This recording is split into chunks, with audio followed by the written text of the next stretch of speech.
aujourd'hui. Comment réagissez-vous à ces propos? Je réagis déjà au jour d'aujourd'hui qui n'est pas français. Aujourd'hui, ça veut déjà dire au jour d'aujourd'hui. Donc quand tu dis au jour d'aujourd'hui, c'est comme tu disais au jour d'aujourd'hui. Tous les connards journalistes font cette faute depuis 10 ans et tous les cons la reprennent. Alors on dit aujourd'hui.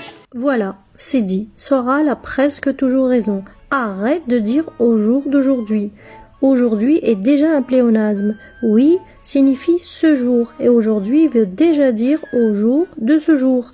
Alors quand tu dis au jour d'aujourd'hui, c'est un double pléonasme. Ça veut littéralement dire au jour, du jour, de ce jour. Alors on dit tout simplement aujourd'hui ou de nos jours. Tu arrêtes aussi de confondre monsieur et mister s'il te plaît. Monsieur est la contraction de l'adjectif possessif mon et du nom sieur, lui-même abréviation de seigneur. Monsieur est une forme simplifiée de monseigneur. Une univerbation, une contraction de deux mots.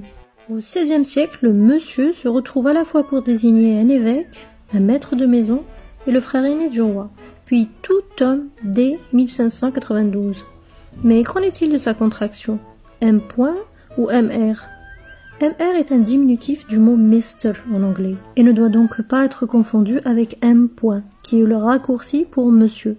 Et attention à son pluriel, n'allons surtout pas écrire MRS pour messieurs, car là, ça serait l'abréviation de mistress, une maîtresse en anglais. Pour être correct, on écrira MM. On se souviendra aussi des abréviations pour madame ou mesdames au pluriel et pour mademoiselle. Un public averti reconnaîtra aussi facilement le docteur, le professeur et le maître qui se cachent derrière ces abréviations. Sinon, à quoi correspond selon toi l'abréviation bon ou bonne? Abonne-toi pour ne pas rater les prochaines vidéos.